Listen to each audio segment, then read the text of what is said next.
What's up guys, welcome back to another video. Hope you're all doing well today. We are back on some MX bikes as always, and we are on a brand new release sand track created by Olivier DK, and this is Headland MX. It is a replica track, and as we know, I'm a massive fan of these sand tracks, and this is the first track in a long time where I've even bothered to go as far as watching like the preview lap created by the track creator, and I don't know if it was just his high FOV or if he was absolutely schmooving, but my god, this looks like a wide open track. Just having a little fly around, some of these ruts are actually insane how deep they are on the inside, and I'm on the TM450 today.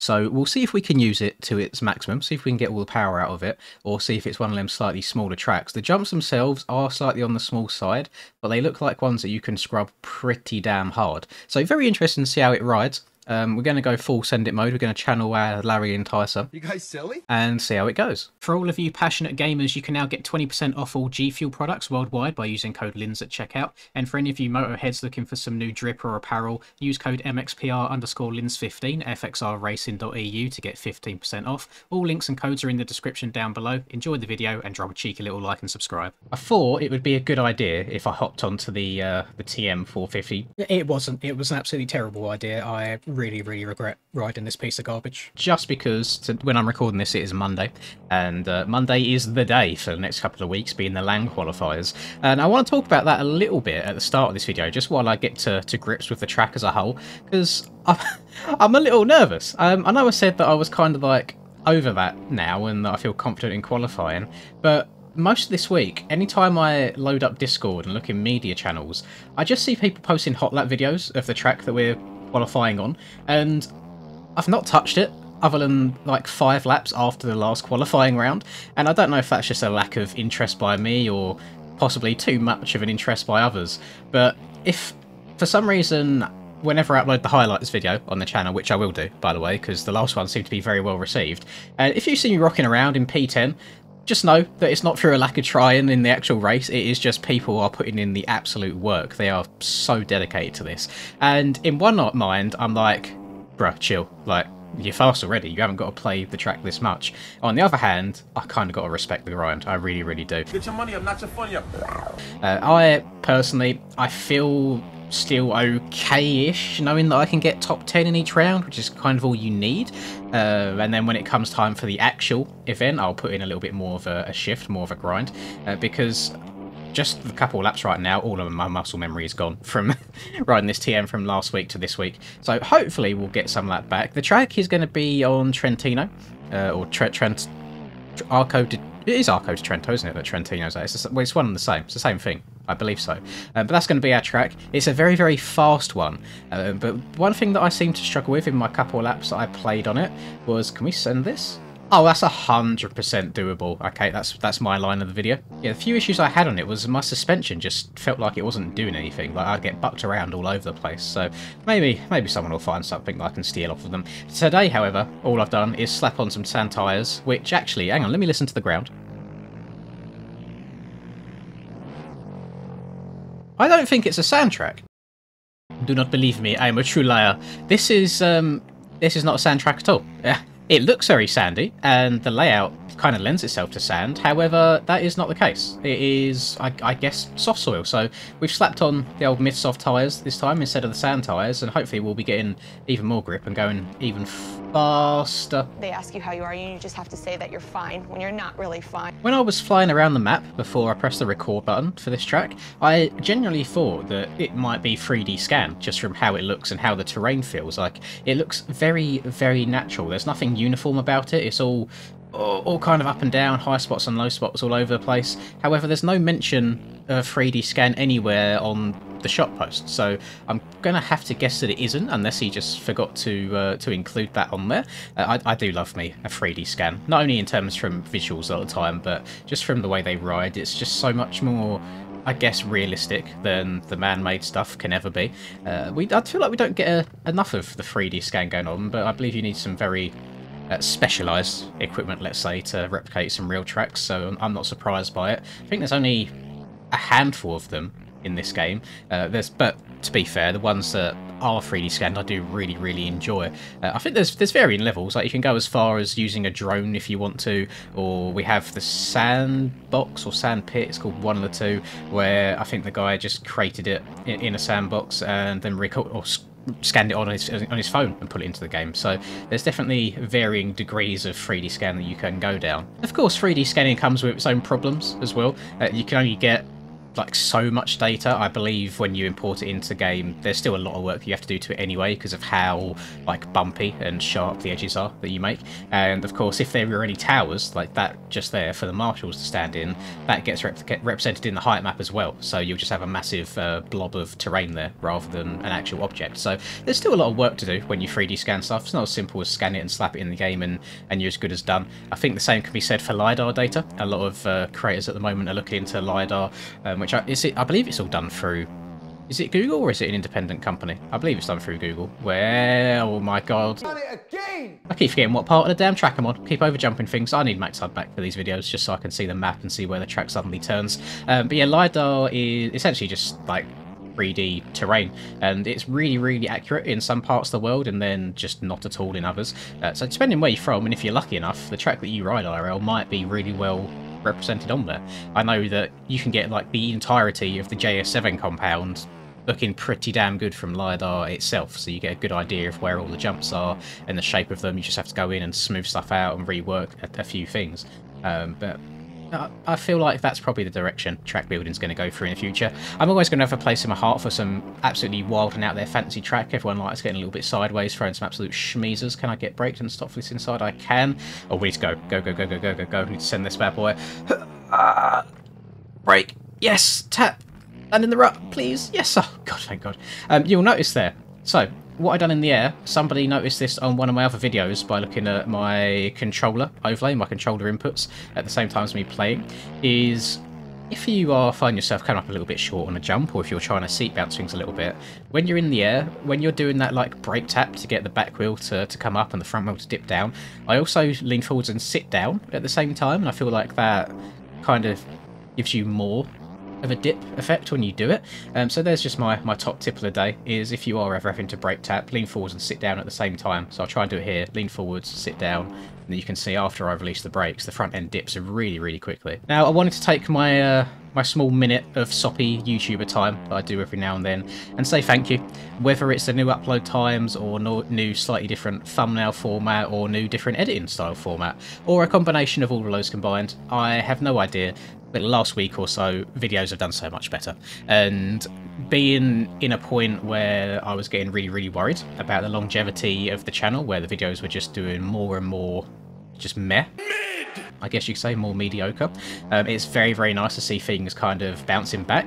Maybe it's just like by chance. Maybe it's just luck that the last week has been like productive and showing signs of improvement in terms of engagement and views. I have no idea. But I just wanted to thank all of you, especially all of you like just joining and paying attention and watching videos over the last week. Just thank you very much. It does mean the world to me, and there is no bigger motivator in this space for the YouTubers than having their videos perform and do well. It just makes them want to do more and more. I will say it is a little bit more of a grind when it comes to editing these videos now. I had one day where I recorded and edited and uploaded 2 videos in a day rather than one. So I had one for Saturday and Sunday. I just didn't want to record any videos on Sunday, so I'd done it on the Friday instead. So I sat down Friday, recorded a video for Saturday and Sunday, and it took me probably like 7 or 8 hours for the whole start to finish process, from recording it to then going and editing it through, going and finding the right memes to slap in there and going and rewatching it a couple of times to make sure there's no mistakes in it, doing all the colour correction process in the editing too, and the uploading as well. My internet's been a bit weird still lately. It's kind of dropping out on me here and there, which I'm still hoping is going to be fine for a lot of these qualifiers. Otherwise it'll be hella stressful trying to qualify in only 3 rounds rather than 4. But yes, it definitely feels more like taking it seriously as a job now, if that makes sense, putting more effort into it rather than having my 20 minutes recording, slapping an outro on the ending, editing and uploading it, which really didn't take much time at all. So actually I feel like effort shows, at least, is what I'm trying to say, and I feel like you guys appreciate it. Lots of positive vibes, and trying to find that nice middle ground of not too much editing, but not boring where it's all one cut the entire time. And I feel like we are slowly getting there, so all is good in the hood. We've come with so much more speed this time. I don't think I'm going to be able to stop for this corner. Oh my, oh god, thank goodness he hasn't put too much rough stuff at the landing there. Otherwise that'd be game over. I feel like that's a doable line, IRL. I mean, some of the jumps I've seen people hit in person just at a club level, like stretching out from one jump to the land of another, are absolutely insane. So I definitely feel like that's doable. And if you are lucky enough that you've ever ridden this track in real life, as I said, it is a replica track. It's located in, is it Roskilde? Roskilde. IRL. I'm afraid my Danish isn't too up to scratch. I do apologise if I'm mispronouncing that. Then, as always, I would like your guys' input on, has Olivier done a good job on recreating this? I'm one of them people that I really wish we had more English replica tracks in this game, or tracks that I've ridden myself. I mean, I could always make them myself, but my talents are very limited, as you well know from my one and probably only at this point track release. So I was discussing this with Aiden when I was testing his track that he just released, and I think Aiden's probably the kind of guy to do more than one track overall. He's not just going to be one and done, especially now that he's got to the point where he's got a very good and usable Supercross template that he can use, where it's not just a case obviously slapping jumps here and there, but if he wants to do another track, he has the base for that already, and he kind of freestyle it and move jumps about as much as he wishes. Nationals is a little bit different. A lot of Nationals is all kind of man-made from scratch, but Supercross, if you do find the right recipe, I guess, the right formula, you can create like good track after good track. So I don't think he's going to be one and done. However, there's no itch, there's no urge for me to go and create another track. I was kind of the same on Sim, to be honest. I really spent a lot of time within a short period of time building my first track to the point where I almost burnt myself out, and I think I only done 2 or 3 in total. I think 3. I think it was 3. Yeah, no sudden urges from me to create track number 2. Track number 1 was definitely enough, and it was just enough to give me that new level of respect. I mean, I already knew, well, had an idea of how much time and effort track creators spent just making these masterpieces, but then when you go and embark on it yourself and you see all the different, I guess, issues that can pop up and all the different troubleshooting that you've got to do to try and fix things, it does give you a whole new level of respect for these guys and what they do. Now, this track is not a particularly difficult track by any means, although my riding right now might tell you otherwise, because I just keep forgetting where I am on the track. Like, my brain's not braining, it's not memorising where we are, so I don't massively overjump something. But I want to praise it on a couple of things. First is being in the ground texture. I'm aware that YouTube, again, is probably absolutely destroying it in the video quality, which is why I always encourage you guys to go and check out these tracks yourselves, just so you get an idea of what it is that I'm waffling on about in all of these videos.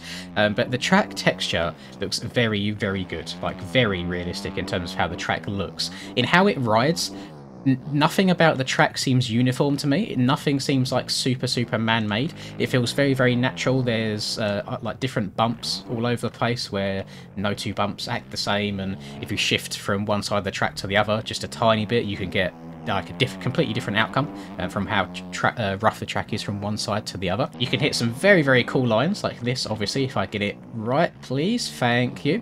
There's a little bit of freedom and a little bit of fun to it. You're not locked into your one line and that's it. Now, the jumps are small. Don't get me wrong, they are very small. But if this is a replica track, obviously I know firsthand with my reimagined track how small a lot of real life jumps do come across in games sometimes. You just haven't got them external factors yet. Like, there's no fear about maybe cross-rutting. Obviously your speed is a lot quicker in game anyway. You've not got that fear of crashing and hurting yourself, so you're just more likely to send things in a game. So there's always those factors as to why real life tracks sometimes feel quite small and quite compact in game. But I'm not going to take that away from him at all. I think he's done a very good job. The ruts hold you very nicely, and there's at least 2 lines in every single corner, which is nice. I don't think people are going to be, I guess, just fuddling down into one line all the time. There's probably room, quite a good amount of room for passing, I would say. And I think once you spend the time and you kind of get the lines down and the muscle memory kicks in, you know where you're going, you know where you've got to be all the time, I think you could set some absolutely blistering pace lap times around here. I am struggling a little bit on this TM, I can't lie to you. There's something about it, the way that I go into corners, I don't feel like the bike's ever settled for me. Like there, normally I feel like I could turn into that corner quite easily, but just them 1 or 2 bumps that appeared, it's just something about it that's making my bike not behave how I'd like it to. I think part of that is still me trying to get used to the different turning of the OEMs. I think part of that is down to this TM, I think, having just such a poor suspension from stock. It's unreal.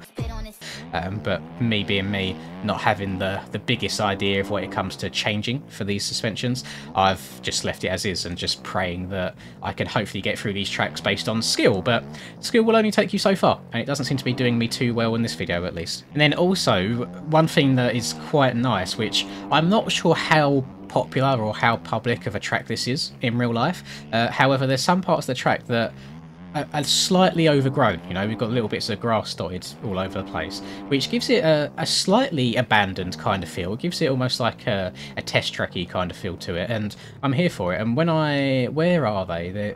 I think when I was flying around, there's a certain bit of grass that's dotted around that I've also complimented Hurren on before. There's certain like models that these guys use in their tracks, like 3D grass models, that look so realistic, and I remember slapping mine in there and it just, you can see like bits of white from the Photoshop texture background that stick out. If I like zoom in really closely on this stuff here, like it looks perfect. Like, it's perfectly cut out, it looks nice and realistic, and it's not massively dumped into one place. It's all spread out, it's varying heights to it. And it's just those little things that I think really complete a track and make tracks look really, really nice and polished overall. So I just wanted to compliment the man, especially it being his first ever track release. I know that like anyone can upload a track, whatever it is, onto MXB mods for free. You know, no one's going to complain about a free track at the end of the day. It's as soon as they then go to the shop that there's this whole extra level of expectation. I imagine it's probably a little bit nerve-wracking as a track creator, having people pay for a product that you've made, and then they're more than welcome to leave their opinions. You know, once they've paid for it, it's their property at the end of the day, and they can do with it what they wish. But I wanted to give him a little bit of a pat on the back, especially for this being his first shop release. I think he's done a very, very good job, and more specifically from where he started from, I think I'm thinking of the same person. But there was a soundtrack released not ages ago, like it was within the last year, and I believe it was created by Olivier, and it wasn't my thing. If that makes sense. It just mostly in regards to track textures, they look really like oversaturated. It was a wide open track as well. It wasn't by any means simple, but it was just very unrealistic. It just, in terms of how it rode, and I didn't enjoy it that much.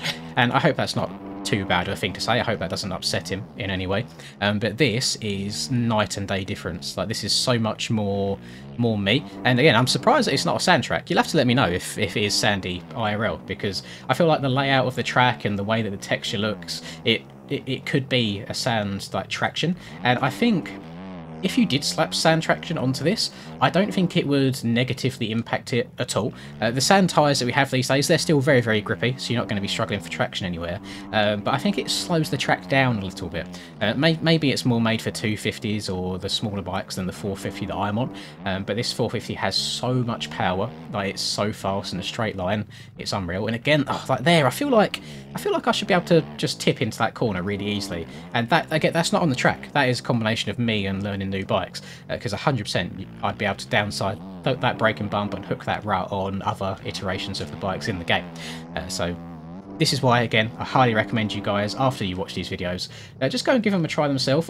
This track is 95 cents, I believe, if I'm trying to rack my brain correctly. So not breaking the bank by any means, and if you're someone that has like under $2 or so left in the account and you weren't topping it up but you still wanted another track, then by all means feel free to knock yourselves out with this one. I do recommend it. Not difficult, so definitely open to all skill levels, but to the point where you probably could grind it out a little bit and really master it and get going super, super quickly. Now, I'm not going anywhere near as fast as I thought I would when I was flying around, and when I was watching his GoPro video, he definitely does it a lot more justice than I do. So if you are like on the edge of going and checking it out yourselves, then by all means even check out the Track Creators video that he done on it. It's just an onboard lap of him riding around, and he rides it a hell of a lot faster than I am. Again, I'm pretty sure he's just doing it well, and it's not just his high FOV. Please stay on the track. Oh my god. But his video is what enticed me to go and have a look at it myself, because we have been so blessed lately. Like, we are getting so many tracks, both on the store and both on MXB mods. It is actually ridiculous. I'm a little bit worried that all of the track creators have kind of synced up. They're like ladies when it's that time of the month. If they spend too much time with each other, they're all in the same flow. They're all in sync to where all of their tracks are finishing at the same time. I'm a little bit worried that we're going to go through a dry spell after all of this is said and done. But at least we've got some tracks now that we can fall back on and try for the very first time in the near future. Because even between yesterday's video, that hopefully you will watch, go and check it out by the way, which covered Kelsey's new Fox Raceway replica. Between that video being recorded and me recording this track, there's about 3 or 4 tracks that have come out. And I can't keep up. I don't want to start doing double uploads because it will definitely oversaturate the channel, and then it will get to a point where maybe, let's say in 2 weeks' time, when there isn't tracks coming out every day, I won't know what to do content on. You know, there'll be nothing left. But I'm happy. I'm here for it. It makes my job a lot easier when I've not got to sit there scratching my head, racking my brain, thinking, oh my god, what on earth can I try and do a video on today? I feel like I've done everything there is to do. And I got that issue where I'm laying in bed late at night, I'm talking about 3-4 AM, and my brain starts going. I go on Amazon, I start scrolling through, and I start spending money, which I probably shouldn't spend. I spent a lot of money, and that is all just on upgrades to the setup. Now, I'm not going to go too far into detail about what has been purchased because I'm going to leave some of it a secret for the future. However, it included things just like an arm for my microphone rather than a tripod, just longer cables for like HDMI cables, USB cables, so I can move stuff about a bit more, because I feel like I'm a little bit restricted at the moment with my current setup. I've got my microphone set on it's like a mini tripod that it's on, and I have to kind of move it in front of my face, and sometimes it blocks the monitor, sometimes I bash it against my keyboard and you can hear when I'm typing, you can hear when the mouse is clicking just from vibrations through the desk. So it's a lot of quality of life changes that I've purchased now, so hopefully it will streamline the whole process, make things a lot more easy to do, and you guys probably won't notice much of a difference, but it'll just make my life a little bit easier, which hopefully make the whole process of recording and editing a lot more, well, a lot less stressful, so a lot more stress-free, and then also just quicker and more streamlined overall. And that's what we want at the end of the day. Don't want life being more difficult than it has to be. We like them little shortcuts, some little life hacks. So we'll see once that all arrives. I think it's meant to arrive on Tuesday, actually. So actually, the day that you're seeing this is when it's meant to arrive. So I'll get it all set up and ready to go. And I don't know if I have much else more to waffle on about today, if I'm honest. I think, Olivier, for your first track release on the shop, I think this is a very good job well done. The only thing I could possibly say is, in terms of skybox, it's a little bit on the dull side, but again, being a replica, I don't know too much about the local area. I don't know how it looks in person. I think the track textures, a little bit of a tongue twister there, are absolutely fine. I think the track rides very well. It feels very natural, where there's nothing that's like the same. There's nothing, I guess, nothing really repeating with each other. It's not like there's 2 ruts with exactly the same shape. Everything is kind of handmade, handcrafted, and a very good job well done. And I think massive step up in terms of quality and fun factor from your previous track, or tracks. I've only ridden one of them, you may have released more, but just my opinion at the end of the day. And I apologise that I've kind of been tiptoeing my way around here, because I do think this track deserves to be it on rails. It's just my lack of skill right now not doing me any favours. So I'm going to edit this video and get it uploaded, and then I'm probably going to sit there and do a little bit of practicing on this bike, because if I'm meant to be qualifying for LAN later on today, look at me, I can't even get sat inside a rut. Like, my brain does not put 2 and 2 together right now with how much I turn on the sticks compared to how much the bike is turning. I feel like you have to get so much further lent over now than you ever used to get the bike to turn the same amount. I feel like we're not even on the side walls of the tyres anymore, we're on the bloody rims, we're that far lent over, it's crazy. But that just comes down to time played and lack of skill. At the end of the day, everyone's in the same boat, we're all using the same equipment, so I cannot complain too much. I feel like I've already done that enough about these bikes overall. But that'll do it from me. As always, if you have enjoyed, please do let me know with a cheeky comment down below to help the algorithm out for your boy.